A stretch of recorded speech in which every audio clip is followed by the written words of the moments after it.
So what are you afraid of? Those feelings are made up. For anyone asking who is the best, we putting our hands up. 4 more kilometers. Oh, there we go! They caught! This time, like the last time, I'm moving so fast, I'm ready to ride. Frankie! Down to the inside of Hoosie's off! Messenger throws the block, and he will keep him behind him. My time. None of you people can tell me to stop. Lower the lights down. Hand over my crown. Hand over my heart. I do this for my town. I do this for my crowd. So turn me up real loud. My time. None of you people can tell me to stop. Turning the track up. I'll never go back down. Hand over my heart. I do this for my town. I do this for my crowd. So turn me up real loud. My time. None of you people can tell me to stop.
Time? Is it really that time again?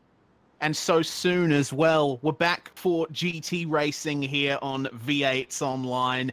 This is, of course, presented by GT Leagues Australia, the Geodesic Racing Sprint Series Australasia, round 1 of the season here at Interlagos, and the race will be going off very, very soon. We've got a huge field here for round 1 and what is sure to be as competitive a series as ever, if history is anything to go by. My name is Reese Gardner, and joining me in the commentary box is Jay Kennedy. Jay, it is time once again for GT3 racing. Yeah, it definitely is. Excited to bring this series back once again, and bigger, better, louder, faster, stronger, with some new rules, some new formats as well throughout the season as well, and a new series to accompany it as well every other Wednesday night.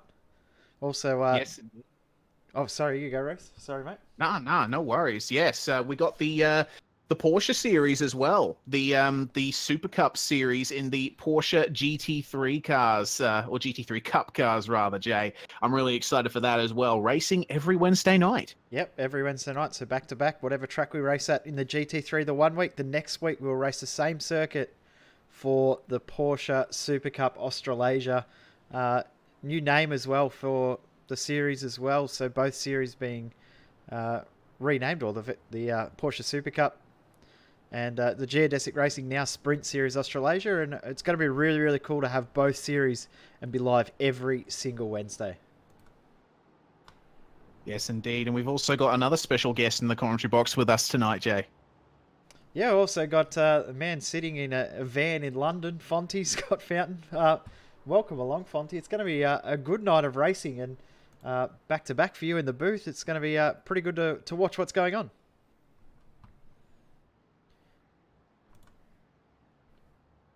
Looks like we've lost him. Right on cue, yes. We've lost him just as we had him before, but he's gone again. There we go. We're back. We're back on. Sorry about that, guys. Yes, no, I'm looking forward to tonight. It's GT Leagues Australia do an excellent job with what they've done previously, and certainly looking forward to being part of this season. And as you were saying, the new Porsche series looks great. Yeah, it definitely does. And also the field looks absolutely stacked tonight as well. We've got nearly 50 cars out there on track for tonight's race. We had nearly 90 drivers set a lap in qualifying. And the field is probably the who's who, not only of GT racing in Australia and New Zealand, but the who's who of sim racing in Australia and New Zealand. It's a stacked field. Qualifying was incredibly close as well, Reece. Yeah, certainly was. The top 4 separated by a mere 0.03 of a second, and the top 40 separated by 1 second. You only usually see those kinds of gaps in the V8 Supercar Online Premier Series, but it turns out GT3 can turn on the super close times as well. In terms of drivers, we certainly do have a who's who. We've got the usual suspects, the Trick Sim Sport guys, Ross Rizzo, the reigning champion, of course. We've got Martin Silvassi and Anthony Winkleman making appearances as well. We've got people like Trent Thomas, Jordan McDonnell, Miguel Vigo, Luis Polo Gallon making an appearance as well. We've also got Bo Albert out there, as well as Dylan Shepherd, Jamie McKnight, and Dane Warren as well from All Star Motorsports making an appearance in the GT3. We don't see him there very often. Oh, the big shock for me, I told you before, Reece, as well, is the Talk Inc. boys have actually turned up and did some practice, which is amazing as well. They're both out there in the top split as well. So some big debuts as well tonight with the new Atlas Esports guys and Zach Hanlon, Bo Albert representing the team tonight. But Zach actually has put it on pole in the race, and very, very close between he and Luis Polo Gallon. So going to be really, really tight at the front of the field, and I'm sure we're going to see a really action-packed race in a few minutes' time when it gets underway. Yeah, certainly. Altus Esports, of course, formed from a lot of ex-Evolution Racing team guys. Simon Feigl, Bo Albert, Tim Ryan, Zach Hanlon, Andrew Carl, and the like. And they've already made their debut in the Virtual Racing School GT World Championship. So they've got a pedigree in G already as a new outfit. They'll certainly be looking to capitalize on some more success here. Yeah, definitely, and the cars look very, very sleek as well. Love the logo. The color scheme is really different from everything else. It's really exciting to see how these guys are going to go in a new look, new team, new feel. And doesn't mean that Evolution Racing Team's got any smaller, with a few guys that were in Performance Sim Sports now over in Evolution Racing Team. It stayed around the same size, but a few team changes throughout the field, a few new looks as well for quite a lot of the field as well. Yeah, certainly, but the racing will not suffer one bit. You know, you usually see, in real life at least, some drivers maybe slightly off the mark a bit as they make the transition to a new team, but not exactly the case in sim racing. You don't have to get used to new machinery or anything to that effect. You're going and racing with a bunch of different guys, and that's about it. You are still in exactly the same circumstances that you were before, with some new colors, some new setup development opportunities, most likely. I'm pretty sure, considering that a lot of these guys seem very happy with their new circumstances, we're going to see some fantastic driving from the drivers that have shifted from their previous teams. Yeah, definitely. There's been a real strange period in the Oz and Z sim racing community with a huge amount of changes. Don't think we've ever seen the amount of changes in such a short amount of time, not in my recollection anyway, as what we've seen over the last month in the Oz and Z community. So this is really the big first test for a lot of these guys in their new outfits as well, in this sort of a competitive scale. So it's going to be really interesting to see who's worked really hard in the off season in these new teams, and while we're waiting to be announced. And I know that the Altus Esports guys are really keen to take the #1 plate away from Ross Rizzo. Yeah, certainly. Well, Zach Hanlon has already made his mark on that particular pursuit. He's actually claimed pole for this race by a mere few thousandths of a second from Luis Polo Gallon. The Trick Sim Sport guys are a bit lower down than I would have expected them to be, but I do think that they will finish higher because, you know, as we've seen from previous seasons, when it comes to strategy, Trick Sim Sports is not one team to be trifled with. Well, they definitely know how to race, don't they? They're here to race. They're not necessarily here to qualify. Qualifying is just a precursor to the main event. strategy, smarts in the pits, knowing when to pit, knowing when to get themselves in and out of the trouble, seeing situations occur before they happen. These guys have been really, really smart in how they've played the entire season, picking up the teams and Drivers' Championship last season. And Ross Rizzo, 2 seasons ago, we wouldn't have thought he would be a 2-time champion. He was surprised that he had the number 1 after season 1 and was very, very quick to take it, because in his words, he may never see it again. Well, he's gone back to back, and he starts off this season as the favourite as well. Yes, indeed. And, you know, if there's one thing that you can say about Ross Rizzo, it's that he is consistent and he knows where to pick up points where it matters. He did that in the first season. He did that in season 2.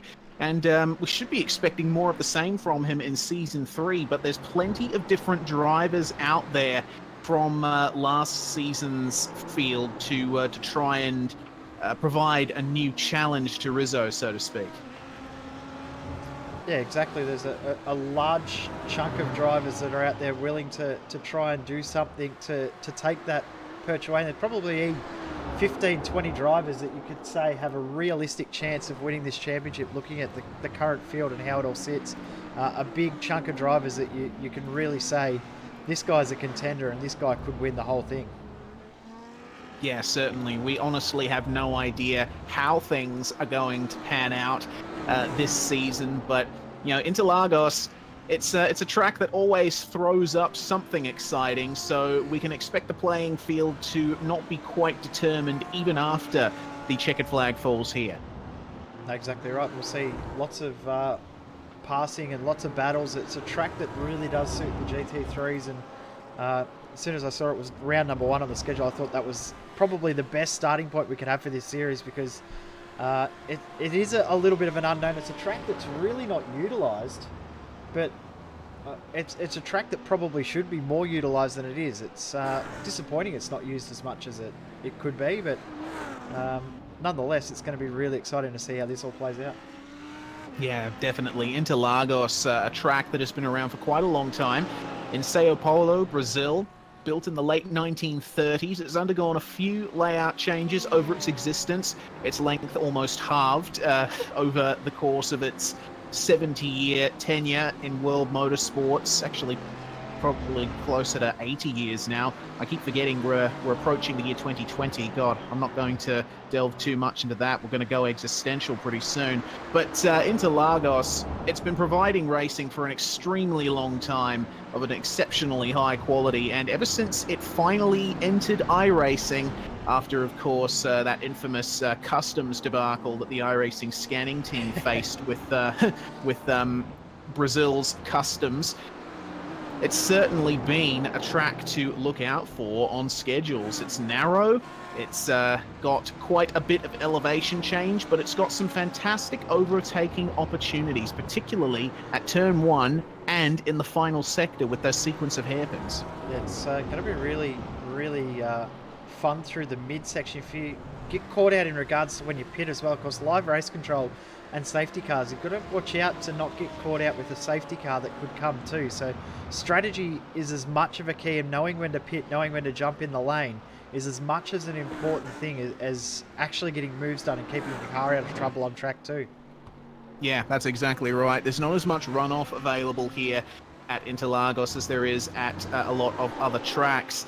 Of course, this track being around for as long as it has, oftentimes the track builders have had to find themselves building around the circuit's current infrastructure and the townships that lie just outside the boundary walls of the track. You got to remember, this track is right in the middle of one of the biggest cities in the world, Sao Paulo, and you know, it's in a very densely packed area as well.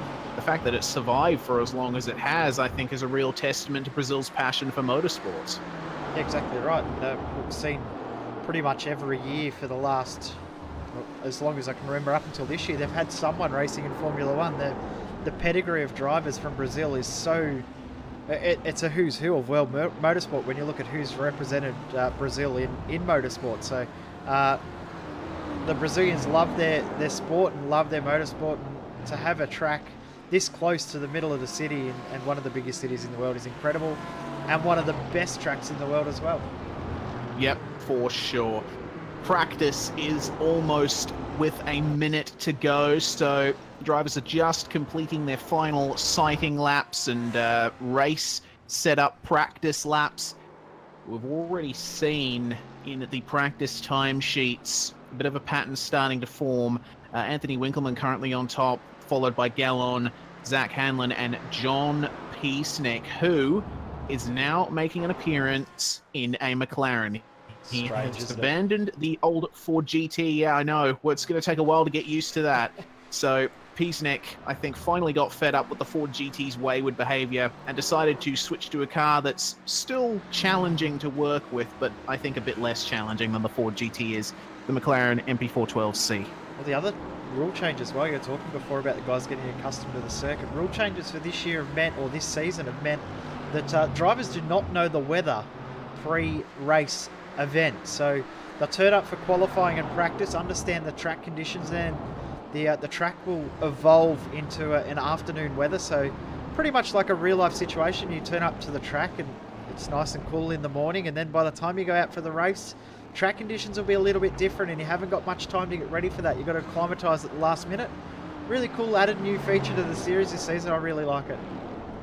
Yeah, certainly. I'm really looking forward to seeing how it affects the drivers out there.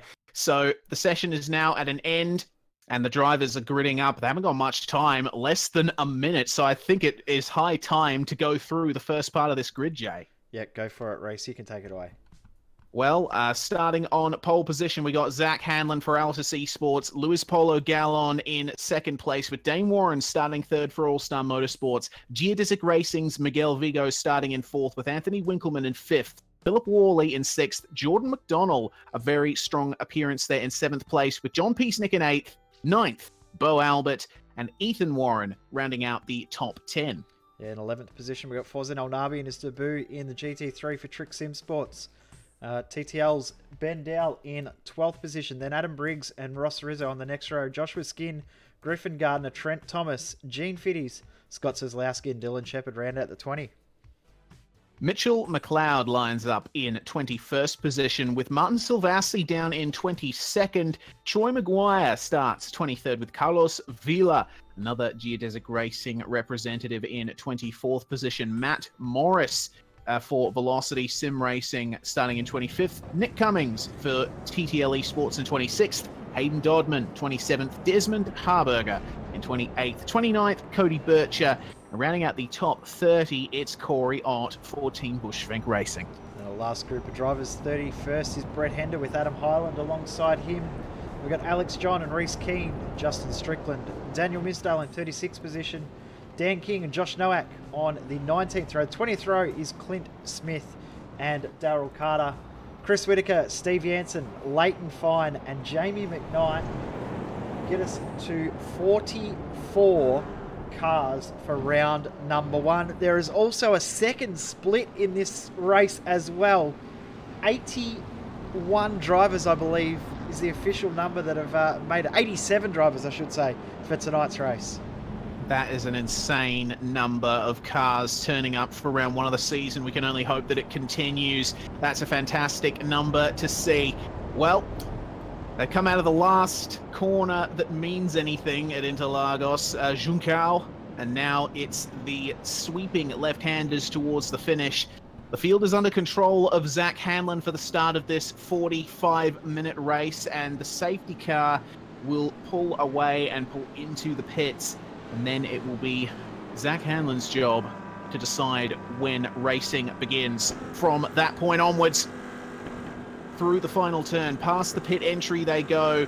Drivers already struggling to find a bit of space in this packed field. The green flag flies and Zach Hanlon is now away. He's gotten a very good start, already pulling a car length on Luis Polo Gallon, who immediately goes defensive versus Dane Warren. And now this is the big choke point. Turn one winds up really tight, nice and wide as well, but then they go through the center S. They're all struggling to find space here. A big field of GT3 cars sweeping their way through the first turns here at Interlagos, and amazingly, almost everyone got there cleanly, but Josh Nowak, the one car that has managed to not get through turn one safely. Yeah, very, very good jump at the front too for Zach Hanlon. Managed to break away a fairly decent margin early on. We'll get a quick replay and see what happened to Nowak. while the field sorts themselves out. It's all very, very clean. Most drivers getting nose to tail and getting themselves in order very, very quick, but Nowak getting involved in a little bit very, very early on. And unfortunately found himself facing the wrong direction very early. We come back live. Now, Ross Rizzo already starting to make moves. Yeah, certainly is. Ross doing quite good there, making his way up, and they're going through the hairpin section of the track now. Trent Thomas, I can see in the background, making a move on Ethan Warren, so he has found his way a bit further up the field. Very good to see. Trent Thomas, the only representative of Fusion Sim Racing in the field tonight. So, lost in an ocean of GT3 drivers is Trent, but Zach Hanlon up the front. Have a look at the gap that he has already pulled. That's amazing to see. Gallon just can't keep up. Yeah, already a full second. Hanlon over Gallon. Long race, so 45 minutes, and a pit stop is required at some point throughout the race, and guys will be already starting to strategize when to take that stop, making sure they won't get caught out for a safety car, but it's on for second. Ooh. Gallon made a massive mistake through the second part of the S. Dane Warren trying to take advantage here. Yeah, Gallon's already going defensive here. Of course, the BMW is depending on the draft of the Merc a little bit for that straight line speed, but Gallon manages to hold it. No chance of an over-under there from Dane Warren because the traction that Mercedes gets is fantastic. Have a look at Warren, though. Once again, you can tell he's hungry for this second position, and, well, Gallon might be getting rattled here, but I tell you what, Miguel Vigo really enjoying this. He's trying to get in on it as well. Oh, have a look there at Anthony Winkleman. Also trying to go defensive against John Peasnick. There's racing all throughout the top 10 here. Drivers all jostling for the same pieces of racetrack.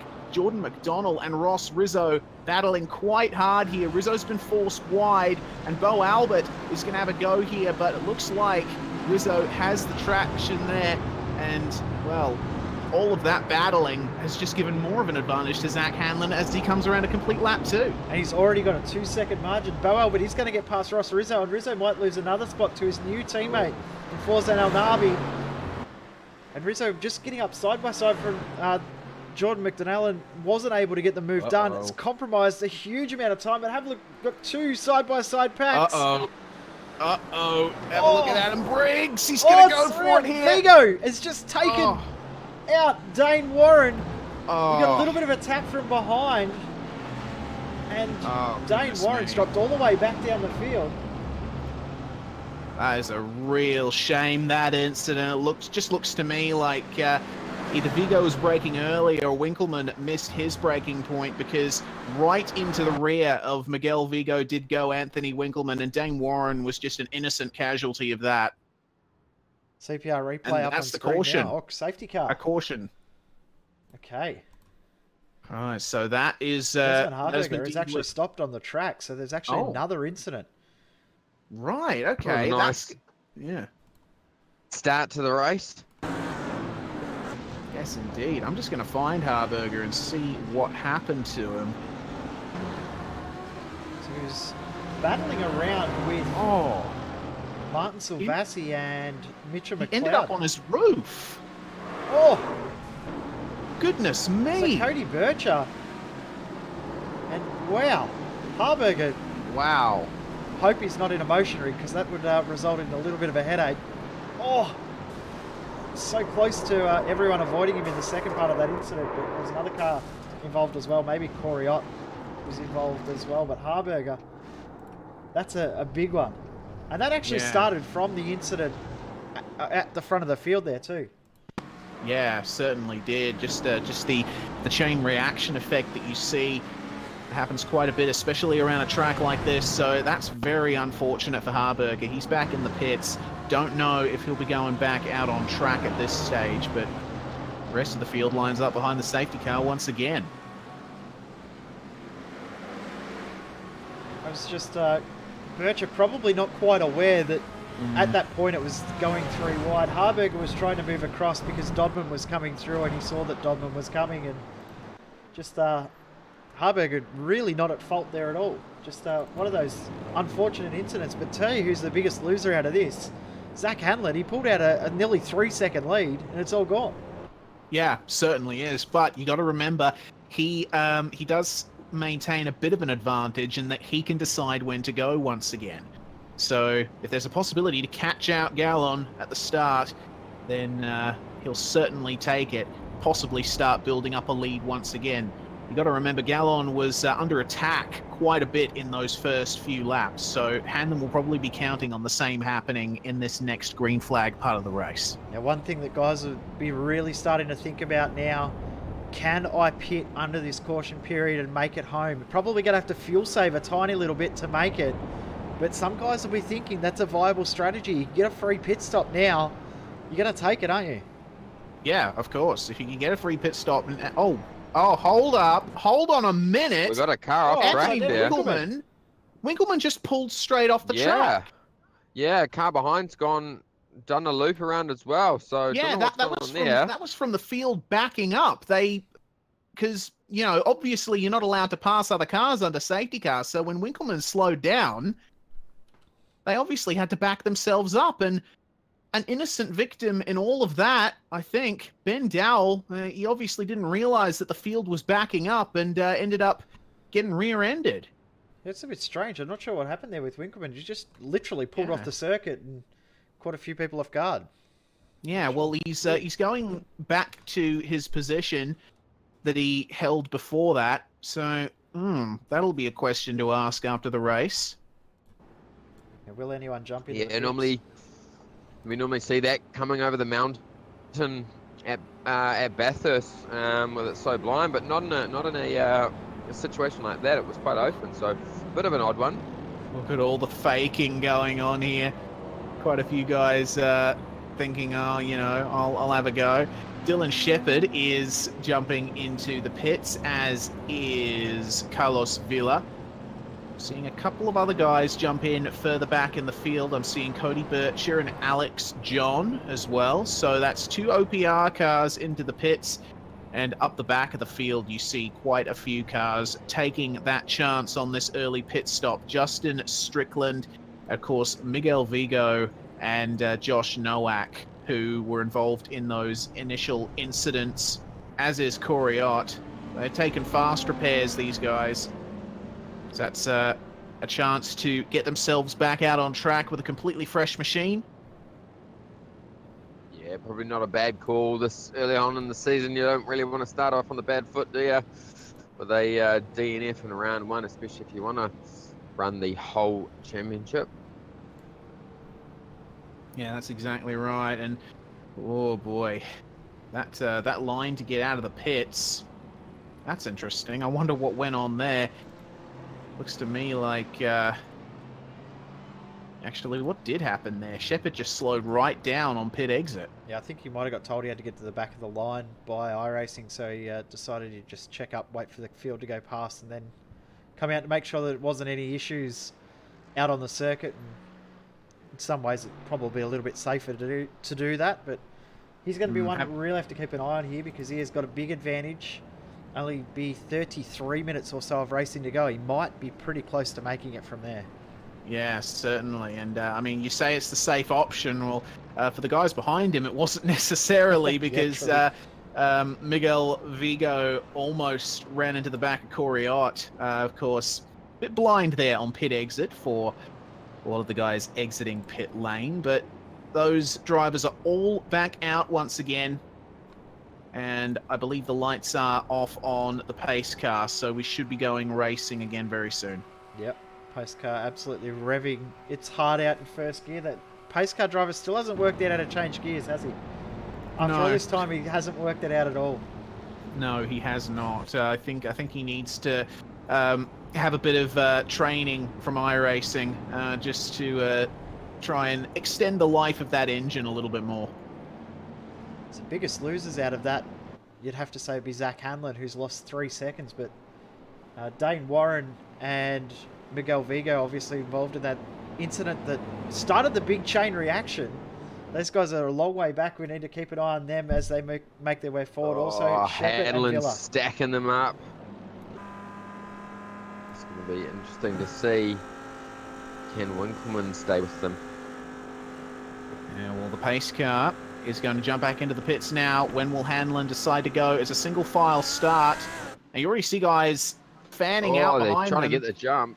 Yeah, and that's another Altus Esports car that fanned out there. A bit of communication between those guys to get a bit of an advantage. So Hanlon leads the way into turn 1 once again. This is lap 6. Oh, and already Bo Albert getting together with Philip Worley in turn 1. Oh, have a look at Trent Thomas. Oh, hung out to dry a bit here on the outside. Going three wide. Almost contact. Big one. Oh, there we go. And this is certainly going to bring out a caution flag. There it is. Oh, my lord. Wow, what a big one that was. You can see it coming. You can see it almost happening in slow motion, especially after the way that first one come out. You can see that happening here. One thing this will do, it will change the strategy because everyone will come into the pits now. But that was a big one. We need another ball. We do, and that was caused by the 3 wide coming out of turn 1. Trent Thomas, Forzan El Nabi, and Ethan Warren. So Thomas was attempting to go around the outside of El Nabi, but El Nabi had Warren on his inside. And so I don't think he was quite aware of what Trent Thomas was doing coming back onto the circuit. They make contact, and in order to avoid, El Nabi starts to move to the left and makes contact with Ethan Warren, which spins him and flips him. I'll tell you what, Ethan Warren just flew into space too. That was a bit bizarre. He did. Hayden Dobman also got involved in that too. I think he was stuck in behind another car, and all of a sudden that car moved and he went straight into those other guys. They're getting on board with Hayden because absolutely blindsided. Him tucked in behind Gene Fitties. He had nowhere to go.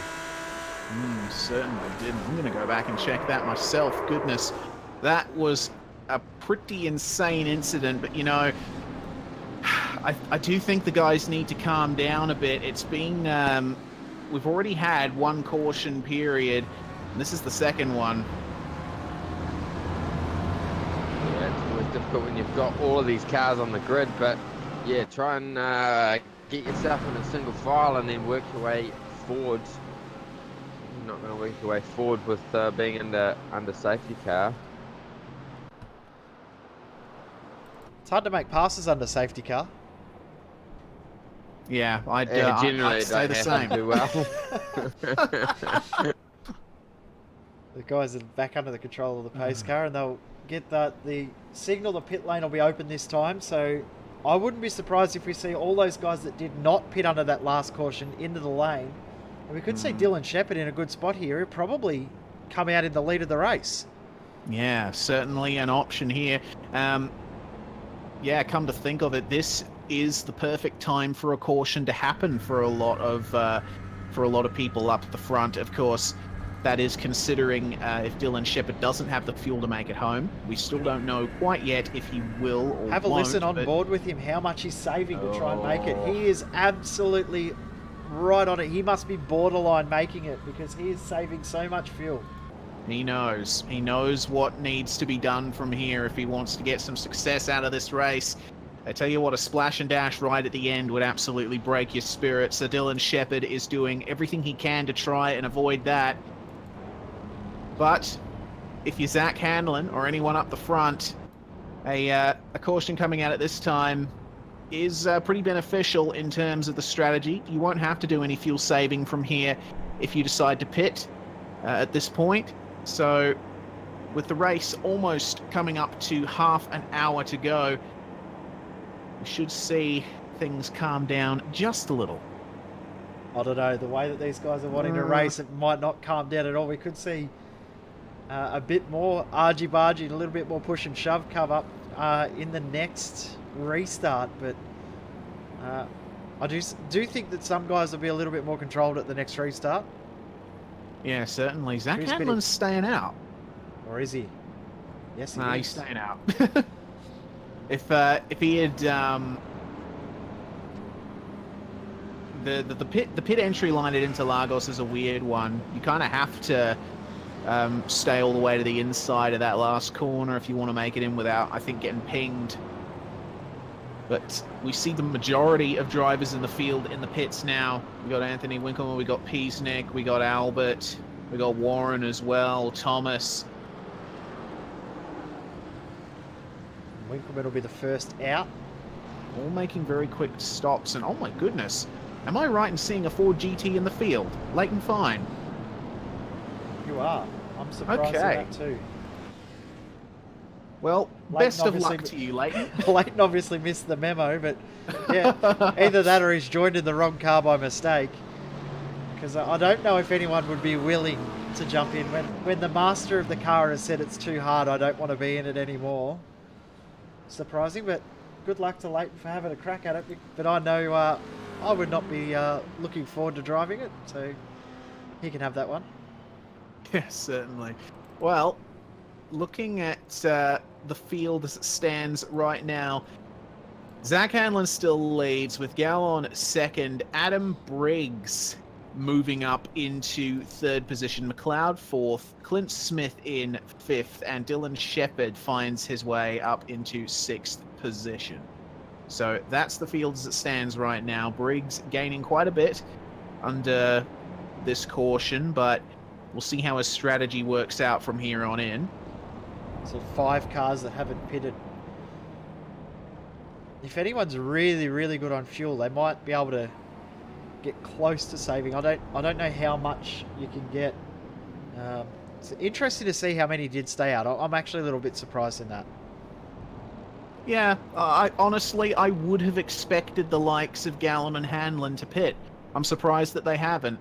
They obviously have a different strategy in mind, hoping for another caution to come out probably. Yeah, that's exactly right, Reese. I reckon they're hoping for another caution. With this many cars on the grid, I think that potentially they are on a winner there, but only time will tell. And saying that, another caution would mean that the guys that pitted under the last one would definitely have enough of fuel to make it, so it's not necessarily a great strategy hoping for another caution. Yeah, well, update from race control as the drivers come up to the start-finish line. The incident between Trent Thomas and Forza El Navi will be reviewed post-race, so obviously that requires a little bit more picking apart before any blame can be assigned. It'll be a lot of hard work to try and work out exactly what happened and piece the puzzle together, because that was a real bizarre incident, one that, as I said before, you almost felt it coming. You almost saw it in slow motion as soon as the guys were 3 wide, and yeah, you guys will have to work really hard to work out who's officially at fault. Hanlon goes, though. Good job. Here we go. We're underway. Better start from Hanlon this time. Yeah, certainly. He was right on the Left a mark little. there. Have a look at McLeod in the Adam Briggs background. under big pressure here. Here comes Shepherd too with this wow. full tank of fuel. He's going to try and get past Clint Smith. He's going to get it done. Just out of my way. I'm coming through. Yeah, certainly. Well, Mitch McLeod can see him coming there. He's already gone defensive relative to Smith. Shepherd's going to try and go here all the way to the inside, and have a look at that. Under the brakes, he goes past McLeod, and there's a bit of jostling behind them. So Clint Smith is now assuming the role, I think, of cork in the bottle, because he's got quite a few very fast guys behind him. McLeod and Shepherd actually touched under brakes there too, so McLeod not happy that Shep got through, and he's wanting to get that spot back, but Carlos Villa is making moves, and here comes Winkleman side by side. Yes, indeed, and they're both trying to Car around. find their place on track. Oh, who's that? Cody Bircher facing the wrong way. He's stuck on the side of the circuit. He will get going again though. Good to see. Oh, we got another incident. With cars crashing in the background. Oh, well, I'll tell you what, Trent Thomas and John Peasnet going side by side into the last turn, or will they? Oh, Trent Thomas making a bit of rear-end contact with Philip Worley. Oh, and that's not going to work out too well for either of those drivers. No, gonna drop right down. Yeah, it looks to me like Worley had to get on the brakes a bit early there to avoid the battle between Jordan McDonnell and Ross Rizzo. So another incident that will have race control scratching their heads. I'll tell you what, one thing to watch here, Rizzo just playing the long game. He's thinking logically, seeing guys trying to make moves and be very aggressive. He's happy for them to go, because he'll think about trying to get them back later on. He's thinking about this championship at this early stage. Winkleman in the pits. But he's pitted under green. I don't know if that's an iRacing That's penalty a or what. possibly a drive-through from the earlier incident, Yeah, potentially. I think would say that's a you're right, drive-through. Joe. because he did not stop. He just drove straight through the lane. So Winkleman drive-through penalty.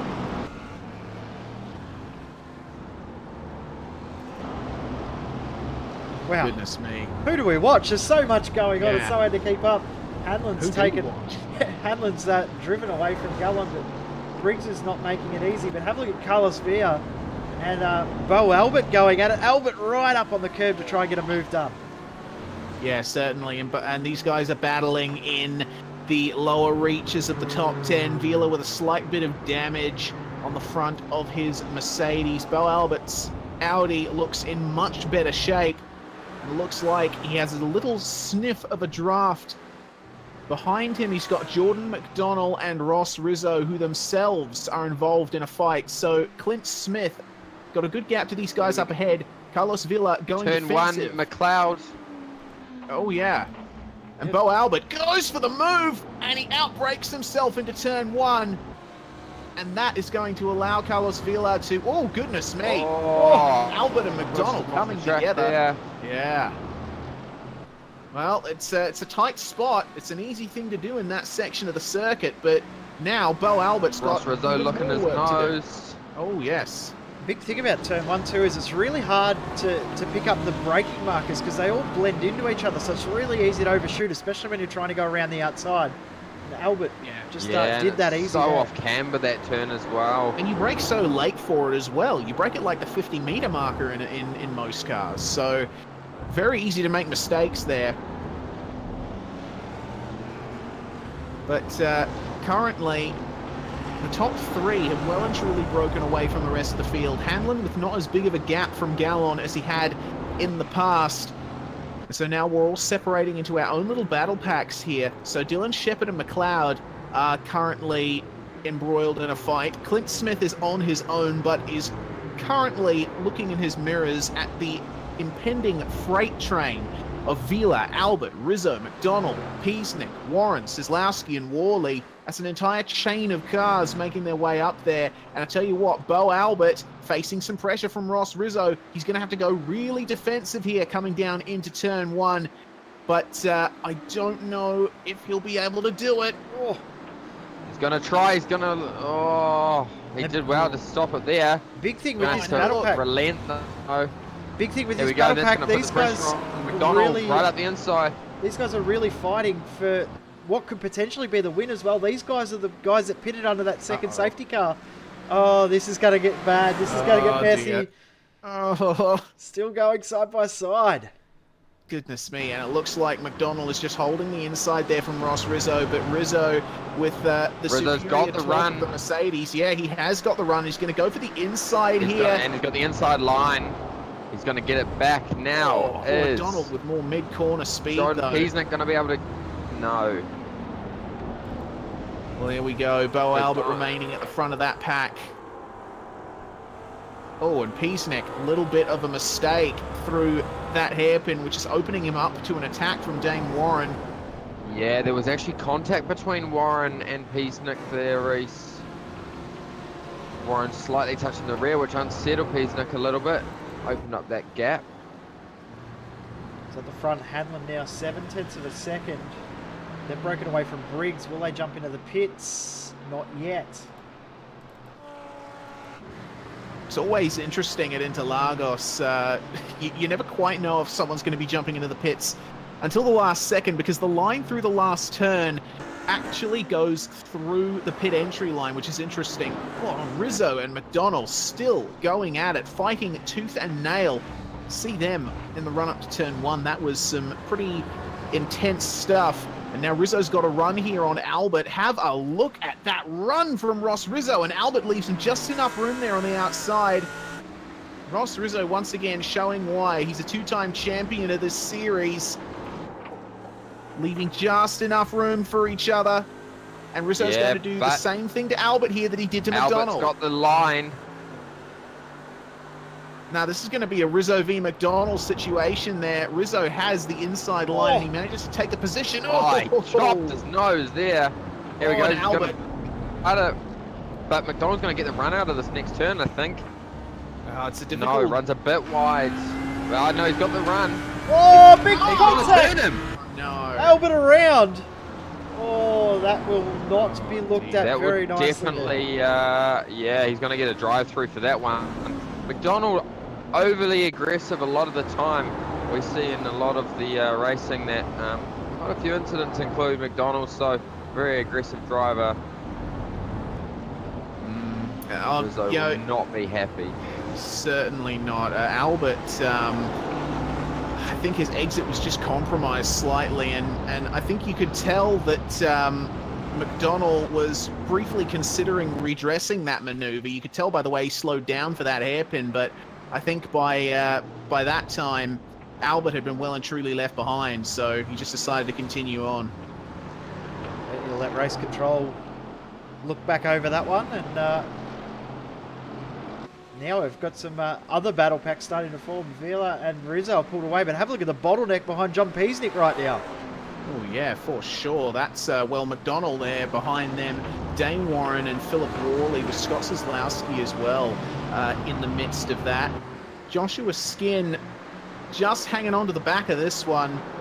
I'll tell you what, McDonald, his qualifying performance was very impressive. He actually qualified ahead of Peasnick.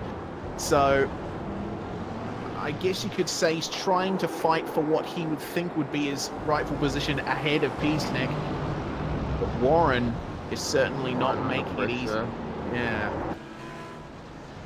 Ross Rizzo looking to make some moves. Have a look at the pressure he's putting on the back at Carlos Villa right now. This is going to be an on battle coming into turn one here. Yeah, certainly is. We've seen that Rizzo has managed to hook up those exits very nicely in that Mercedes. And he's already got a draft here from Vila, so I think we can well and truly expect a move into turn one, but Vila is going to try his very hardest to... Oh, goodness me. Go.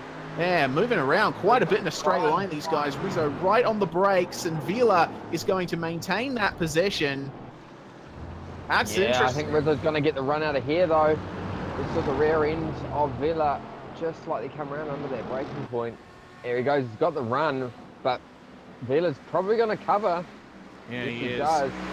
Driving a very defensive line. Here we go, Rizzo's going to try around the outside. Now, if he can hold it around here, he's going to have that inside line for the next turn.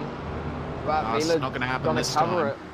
John McDonald has been issued and served a black flag drive-through penalty, so he's dropped all the way back to 29th position from that contact. Well, that's going to be a difficult fight for Jordan McDonald from here on out. Not very long left in the race, actually. We've almost gone 2/3 time. So he's actually spun as well in his recovery too, so go from bad to worse. I tell you what, with this battle between Carlos Vila and Ross Rizzo, John Peasnick has been brought right into this. Right on the back. And Peasnick's broken away from that other pack while they've been fighting, so... What's happened to Peasnick? Peasnick Suddenly... he's thought he's in the fort again, maybe he's found some grip and found some power.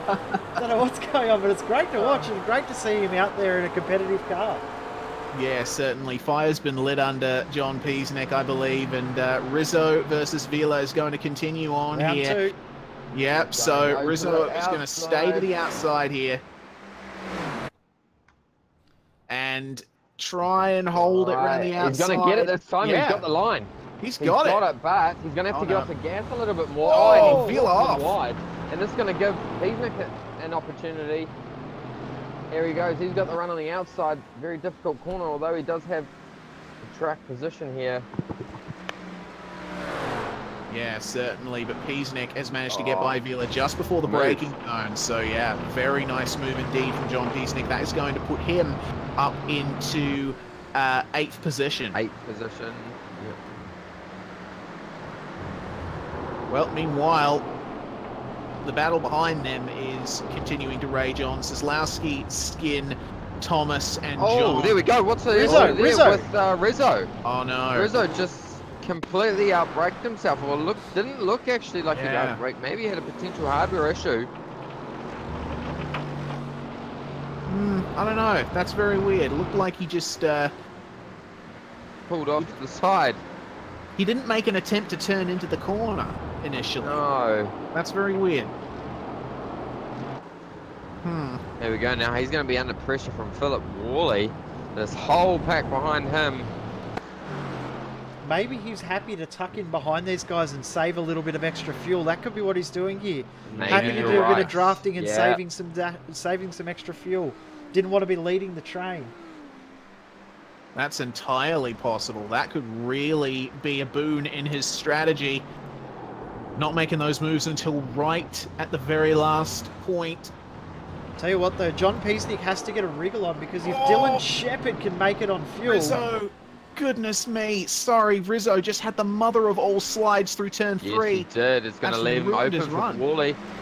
Wally's going to get it here. Or is he? Or is he? No, he's not, because Rizzo is going to have the inside line for that next turn.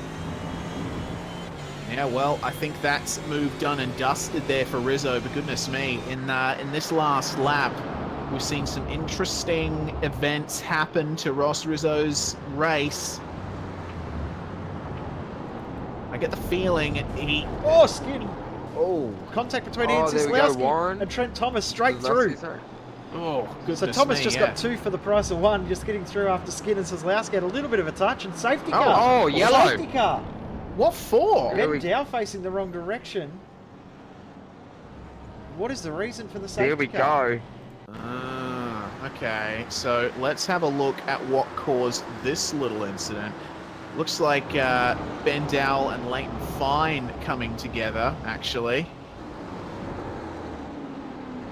So, yeah, that's very interesting. I don't know if that was caution-worthy. Oh, there's another incident involving Dane Ah. Warren and Troy Maguire. They're both upside down on the side of the... Well, that'll be it then. Troy Maguire upside down on the side of the circuit. That will be the one that's brought out the caution. We're going to replay that one. Oh, Yes, and indeed. big hit between those two guys as well. We'll go back a little bit further and work out what's happened. But night to forget for Dane Warren. Yeah, certainly. After starting in 3rd place, you really would expect that he'd have had a better run than this, but it's just been a really unfortunate event for him from the very start. I think Dane will have to take his medicine with that one, because that one will be purely on him as well. So what this will do, it will mean that Hanlon, Gallon, Briggs, McLeod, Smith that are yet to pit, they get a little bit of a free kick. Maybe if they've saved enough fuel, can they make it without a stopping? I don't think they can, but geez, it'd be interesting if they're really close. Yeah, certainly would. To see a bit of an upset like that in the first round of the series would certainly be something to behold and something to look back on as the season goes on. I am very frustrated right now because on my end, I can't actually view that incident between Warren and Maguire. I'm going to have to wait to watch the broadcast myself afterwards, I suppose. It was very big. Troy upside down for quite a while, so he would have been the reason that the safety car was brought out with that car upside down. And I must say the safety cars really do spice up the action in these races. Nobody wants them in one aspect, but geez, they make the racing really interesting. Yeah, exactly. And with that incident, it looks to me like Dane Warren and Troy Maguire have both retired from the event. They both disconnected from the server. We won't be seeing them again until the next round of the series. So now we wait and see what the drivers up the front of the field are going to do, because I guess as it stands, Zach Hanlon and Luis Paulo Gallon are stuck between a rock and a hard place here, because they do still need to pit. It doesn't matter when they pit, they are going to lose out majorly. Yep, that was what I was saying before. Whether they were waiting for that other safety car, it's not necessarily the right move, because now they're going to drop all the way back down the field. And what it does do, it opens up a big window of opportunity for Dylan Shepherd, who pitted under that first caution period, to now save enough fuel and potentially make it home. I tell you what, another surprise, Clint Smith has still not pitted as well. So he's avoided the pits that time around. It'll be interesting to see what he can do out of this. Who's that, sorry? Trent Thomas? Clint Smith. Oh, Clint Smith, yeah, you're right. He saved enough fuel. That's bizarre. Yeah. Wouldn't have thought you could make a full race even with 3 safety car periods, but stranger things have happened. They certainly have. And speaking of fuel, it looks to me like Hanlon, Gallon, and Briggs have both come out right in the midst of the field. So altogether, they're not that far behind Dylan Shepherd in the pace car. It looks like they're going to slot into about 14th position. Hmm. Actually, Hanlon in 10th is where it's showing on the live timing. So there we go, 10th position. 9 cars for Hanlon to pass. It won't be easy to do, but it is doable with about 5-6 laps of racing to go. Yeah, certainly. Well, he's certainly shown that he's had the pace from pole to leading most of this event. So I'll definitely be keeping an eye on Zach Hanlon in these dying minutes of the race, of which there aren't many left to go. We're about to come up onto 8 minutes left. Even though we've had 3 caution periods, this race has flown by extremely quick. I was just saying before, we've got new formats throughout the season as well. We're going to have 6 races in this format of the 45-minute races. We're going to have 2 split sprint races, a 20 and a 25-minute race back-to-back. We've also got 2 one-hour enduros as well. So a little bit of a mix-up, a little bit of a shake of the schedule and the racing for this season. I'm really pumped to see how this all goes. Yeah, certainly. If there's anything that spices up a championship, it's varying event formats. And now that the Sprint Series Australasia has it, I'm really excited to see how that turns out. And it's going to be a random draw for reverse grid racing as well, Jay. Yeah, for the Porsche Super Cup, we've got 4 rounds of a 15 and a 20-minute race, but the 25-minute race will be a reverse grid of a random number between 8 and 15. So nobody will know what the lucky number is to get pole for race 2. They'll have to tune into the broadcast to find out before it happens. Yes, indeed. We'll make sure that you do watch the broadcast on V8's Online. The first round of the Porsche Cup Series is going to be next Wednesday night at the same time as this, so keep an eye out. So the pace car is going to jump back into the pits at the end of this third caution period, and Shepherd will be the one who leads the field away. The green flag is out.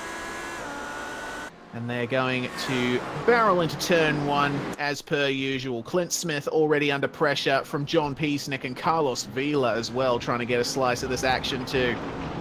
As look, Joshua Skin trying to get moves done. Contact between Kozlowski and Skin Hanlon as well, all come together. But Peasnick's the one I want to watch here because I think he has the pace to take this race away from everyone. Look at the run Rizzo's got on Vila, nilly contact between those guys.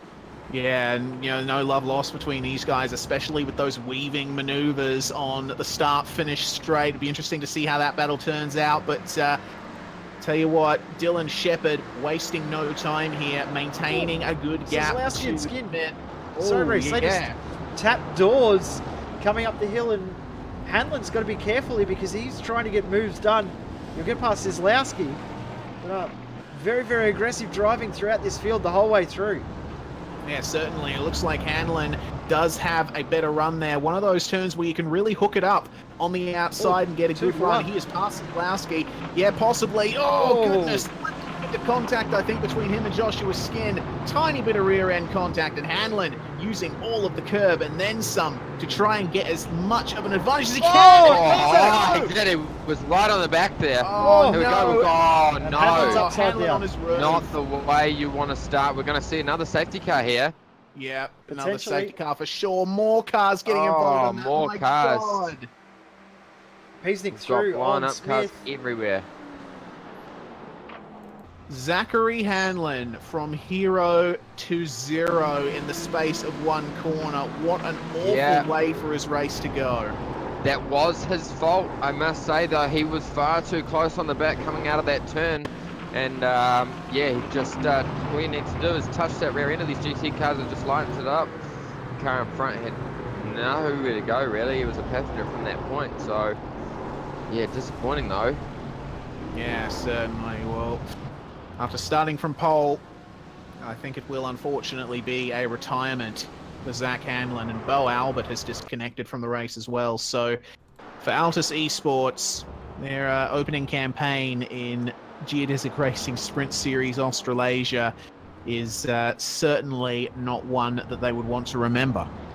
Tell you what this has done, likely going to finish under safety car. If we do get one more lap, it's going to be an out-and-out sprint between Dylan Shepherd and John Peasnick.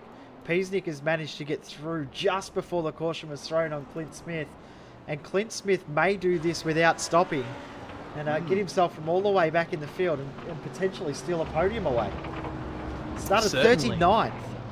Yeah, if Clint Smith can finish this race without pitting, it'll be an incredibly impressive performance. So I'm genuinely surprised, and you know, I guess that really speaks to the value of patience in a series like this. You know, it's the first round of a new season. Everybody's still trying to find their feet. Everybody's trying to make their own case, and sometimes there are going to be clashes. And if you're a driver like Clint Smith, Dylan Shepherd spun. Shepherd in the fence. What? He spun on the curb in turn 1. He did that completely on his own. Whoa. Lucky he's able to get going. He's going to get the spot back. Luckily on Peasnick, but I'll tell you what, how to throw away a race at the last moment. Oh, Dylan. That is a real shame. I mean, it's easy for that to happen. You know, that curb in turn 1, it's quite a big one, and you can take quite a bit of it. But if you're in a car like the Audi, well, it's got some stability, the Audi, but you still got to be kind of careful in it. Unfortunately, Dylan just found the wrong end of that. Positive being that he is able to keep going. Yeah, and he's definitely going to have enough fuel, I reckon, with this other safety car. And it looks like it will finish under caution as well. So as long as he can make it home without running out of fuel, should be okay. Clint Smith is the one that we'll probably have to watch, but we've been talking in previous races about the BMW with fuel. He might be okay, I think. Be very, very close though, even under caution. Yeah, certainly would. Wouldn't be surprised if we saw him just dive into the pits at the last possible second. Either way, it's going to be one more lap after this. And it's definitely going to be finishing under caution at this rate, because with 1 minute and 45 seconds to go, they will not have time for any green flag running before the clock hits 0. Disappointing way for it to end, unfortunately. Yeah. But seriously, what an event to start off the season. That's it's certainly been one that we have not seen the likes of in a while. You know, we've seen a fair few amount of cautions in this series in the past, but never to this level. It's been bizarre. I mean, cast our minds back to Monza last season where we saw bizarre incidents and then safety cars, and this one's just sort of amplified to a level I don't think we were expecting at all. And safety cars really do spice up the races. Is Shepherd in the pits? No, he's faking. He's I mean, the mother of all fakes. I was going to say, even if you're about to run out of fuel, you'd still risk it, wouldn't you? Yeah, of course you would. of course you would. But what a start to the season, regardless of the amount of caution periods we have had. It's been a phenomenal start to the new Geodesic Racing Sprint Series Australasia, with nearly 90 drivers wanting to take part. Round 2 weeks' time. It should be very, very interesting. And if we thought the concrete walls here were a little bit vicious and getting cars upside down, we go to Montreal to Circuit Gilles Villeneuve for next round. They'll be even more intense, those walls. Yeah, certainly. Montreal always throwing up a good race, both in real life and in sim racing. One of those parkland circuits with the walls very, very close. Big curbs and chicanes aplenty to keep you busy all the way around. But I'll tell you what, here at Interlagos, yes, there have been cautions, but we've had some really good racing in between those cautions. I think that really speaks to what we can see from this season in the rounds going forward. You know, this series in its Oceanic Sprint Championship guise has always thrown up an excellent event to spectate, to commentate on, to drive in. And I tell you what, if the drivers can just tone down the aggression a little bit, I think we will definitely see more of that. But, you know, every once in a while, I think there's room for an explosive round like this one. You're always going to have it in a series that is really hotly contested and has the best of the best throughout the whole field. We see it in V8 Scops all the time, where you get 40 guys that are all really quick and really, really skilled, and throw them all on track together. You always end up with races that end up a little bit more messy than you would think. So it's not uncommon to see in highly intense fields like this, to see a few crashes and a few incidents and a few drivers get taken out, unfortunately. Tell you what, one person who has done all right for this opening round, Ross Rizzo. He seemed to do very well in Scops this year, making his way through from second split to the top split. He's currently sitting in fifth, going to finish fifth for this event. Not a bad way to start off, trying to get your third in a row championship, I think. Yeah, certainly. You know, Rizzo, we said at the start of this broadcast, it was all about him picking up the points where it mattered. Well, you've seen a classic Ross Rizzo drive here. Not exactly finishing on the top step of the podium, but he's kept it nice and clean. He stayed out of trouble for the most part, and he's brought home a fantastic result. But as the safety car is coming around here to cross the line, our top three is going to be Dylan Shepherd, John Peasnick, and Clint Smith. We go green right at the last second. We're actually going to have one lap dash by the looks of it.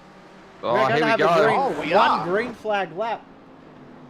This Goodness. is interesting. Okay. It's taken us by surprise, so it's on between Shepherd and Peasnick. Yep, all Yeah, right. here we go. This is going to be interesting. They're both going to have enough fuel. Is Smith going to have enough fuel to get home as well? This is Clint going to be does his- really interesting. Yeah, this is going to say, I'm sure we might see an accident here at the back. Everyone's Have a going look to for be the trying lead. to drive as hard as they can. Here comes Peasnick. Oh, yeah, have a look at the run. He's that on a Peasnick run. has. You can guarantee Shepherd's going to be defending. This is going to be super interesting. And Clint, Over for goodness. Peasnick. Here we go. Clint Smith Smith might have an actually staying with opportunity. these guys. Rizzo also trying to make moves. Villa up the inside of Smith. Almost contact between those guys. It is on. Oh, and that's going to leave the door. Rizzo's got it. Oh, look out. Goodness me. Oh, contact. Oh, contact Oh. between Vila and Rizzo. Tiny bit of rear end contact, but Rizzo is going to hold it. Vila is Wally might be able to is get out to the Wally, outside yeah. here. Oh, we'll see. But Or Willie. oh, there we go. Oh. Rizzo around. Oh, that is not on, man. No, that is not on. That was not on at all. Shepherd You has can got guarantee enough. there's going to be some penalties for that. Yeah, but have a look. Dylan Shepherd is going across the line here up the front. He's going to take a fantastic victory here in the opening round of the GT Leagues Australia Geodesic Racing Sprint Series Australasia. What a drive from all of the top three guys on the podium. Dylan Shepherd pitting where he most needed to. Peasnick fighting his way up in that McLaren. And Smith completing the entire race without pitting. No one would have thought it could be done. Said at the start of the season, can someone make it, even with safety car periods, without pitting? There would be no way anyone would have thought it could be done. Well, that just mixes up the entire season now going forward. There's going to be some strategy played throughout this season now, we know. Yeah, certainly. Tell you what, Rizzo will not be happy with that. Great run there in that last lap, moved himself up to P4, and wow, he's way down in P18 to finish the race, so not good for him. Does get it across the line and does get some points, but it'll look like it will end up being a drop round for Ross Rizzo, unfortunately. I've just gone back and had a look at that incident between Vila and Rizzo, and I tell you what, Vila, of course, in a bit of an awkward spot with Wally trying to make his way around, but I can just tell from watching Vila, he braked way too late for that last turn, and there was no hope of making it cleanly even without Rizzo there. So that's a bit of a shame to end the race on that kind of note. Yeah, definitely a disappointing way to end. But at the end, the gap first to second only ended up being 1/10 of a second, 1300ths of a second, separating Dylan Shepherd and John Peasnick. In the end, Peasnick will be very, very happy to get a good result in his debut in the new car. Clint Smith, good job to finish in third. Trent Thomas does a Bradbury and comes home in fourth. Nick Cummins in fifth. Both of those guys, or the top three guys, plus 19, plus 6, plus 36 positions on their starting spots. Plus 13 for Thomas, plus 21 for Cummings, and plus 13 for Scott Sislowski in sixth. Lewis Paulo Gallen, the only one that started in the top of the field to still finish there with a 7th place finish. Hayden Dodman, plus 19. Daryl Carter, plus 31 to finish in 9th. And Griffin Gardner finishing in 10th. He was plus 6. Yeah, Adam Briggs comes home in 11th place, with Martin Silvassi making it from 22nd to 12th. Adam Highland gets himself into the top 15 after starting outside the top 30 with 13th place finish. Jamie McKnight plus 30, finishing 14th from 44th. Matt Morris in 15th. Brett Hender in 16th place from 31st. Cody Bircher in 17th. 18th, Chris Whitaker. Jordan McDonnell in 19th after a race of what could have beens for him. Strong qualifying performance, unfortunately put paid to by an incident in the race with himself and Bo Albert. And rounding out the top 20, Gene Fiddies, a consistent drive, I think, from him. Yep, you'll be pretty happy with that in the end to finish in 20th. In 21st is Joshua Skid with 22nd position going to Josh Noack. Ben Dow next in 23rd with Forzen Olnabi and Leighton Fine. Carlos Villa and Ross Rizzo down to 27th. Alex John, Reese Keane, and Dan King. The rest of the top 30. So, in 31st my position... field's a little bit mixed up from what you've probably got, Reese. My numbers are looking a bit weird on the side here. No worries. 31st, Dan King. 32nd, Justin Strickland. Mitch McLeod finishing in 33rd. So obviously involved in an incident in the last few laps. Zach Hanlon, a retirement from from first position, actually. A real shame to see his race end the way it did. Anthony Winkleman, the same. Steve Jansen also, and the rest of our retirements, Ethan Warren, Troy Maguire, Dane Warren, Miguel Vigo, Daniel Misdale, Corey Ott, and Desmond Harburger. That's your 44-car field. Quite a few retirements from that one, and I wouldn't say it's the cleanest race we've seen in this series history, but it certainly turned it on in terms of the on-track action. Yeah, it definitely was one of the most exciting we've seen in a long, long time. And Reese, you've got the man that played the strategy very, very well, pitting under that first caution period, Dylan Shepherd. Yes, indeed, I have. Welcome to the commentary box, Shep. Congratulations on your victory, and I suppose you pitted at exactly the right time.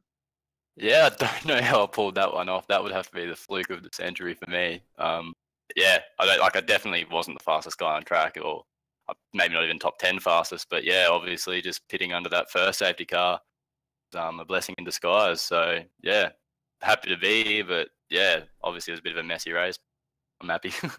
Yeah, certainly. Well, it almost came to an end for you when you spun at turn 1 under caution. How did that happen? Yeah, me and my spotter was just having a bit of a laugh about how I'm winning, because I just did not expect to be there. Wasn't really concentrating, and I was looking at Facebook messages underneath my Oculus, and yeah, hit the curb at turn 1 and it spun me into the wall. But luckily, John was a good sport and gave it back to me. I guess it helps that you're under caution as well. So you did still have one lap of racing left, which we certainly didn't realize up in the commentary box until the green flag flew after the timer ran out. So I guess you had an immense amount of pressure on you to finish versus Peasnick there. Yeah, 100% right, because the car had a bit of damage to the front aero as well. So I wasn't sure how it was going to handle. That's why I was praying to go check it. But I had a bit of understeer on the faster corners, but I was still able to manage to keep it under control in the slow corners. So, unfortunately, John didn't make the most of it. He might have made a few mistakes here and there, but yeah. So I was very, very lucky to take that win. John's one of the best guys in a GT3 car, in my opinion. So it was his race to win, I think. Certainly, but even though it may have been Peasnick's race to win, you were the one who crossed the line in first, and I suppose. Does this have an effect on your motivation for the rest of the season? Yeah, I think so. We're already pretty committed. We've got a few more guys into One Performance Racing, and they're starting to test a bit more, which is really coming together well. So motivation pretty good, and this is definitely going to help and boost the morale, I think. And yeah, really looking forward to the rest of the series as well as the Porsche Cup. Well, excellent stuff from you, Dylan. And I suppose we'll chat to you in the future. Before we do, though, who would you like to thank? Yeah, I'd like to thank all the boys at One Performance Racing for helping us out tonight. Had a few spotters calling everything good, and our sponsors, Fast Karts Racing Development and Night Rider Designs. Thank you very much, Dylan Shepherd, for joining us, Jay. Awaiting in the interview box, we have our third place finisher, Clint Smith.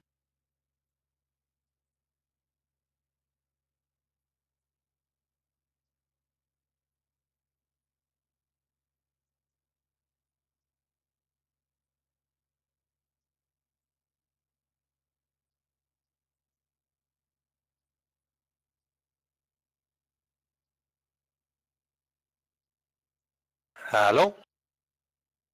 Yeah, sorry, my Discord speakers were coming out of a different channel.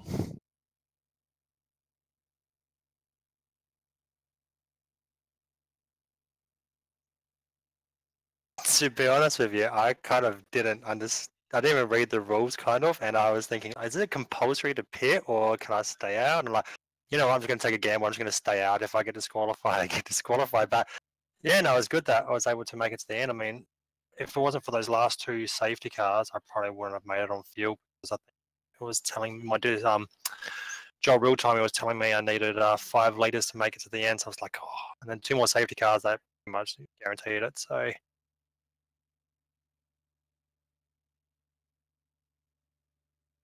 Better turn my microphone on. 39th position all the way up into third. A very, very good drive from you to get yourself all the way forward. Was keeping it clean and keeping it out of trouble another thing that we're just looking to do there?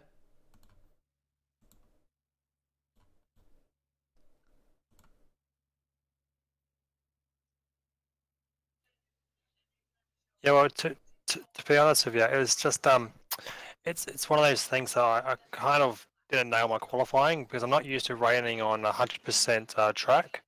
So yeah, I just couldn't get the setup right, and pretty much the race setup just before the race, I just pretty much changed everything. Camber, rear toe, rear aero, I just changed absolutely everything just to see if it works. So the gamble worked, but yeah, these 100% track conditions I need to get used to. Well, finishing in third for round 1 of the championship, always a great start, and we'll hopefully see you out on track in the next round in 2 weeks' time. Who would you like to thank? Yeah, cheers. I'd just like to obviously thank my real world sponsors, Caltex, Evo Kart Australia, Joel Real Timing as well, and here Night Rider Designs, who designed the livery and it's pretty much matching my go-kart in real life from many years ago. Yeah, that's pretty much everything I can think of. So, but yeah, big thanks to V8's Online as well for broadcasting the race, and the GOA guys for obviously it's a pretty good series. So first round, so looking forward to many more. Congratulations, Glenn, on a very, very entertaining third place position in round 1.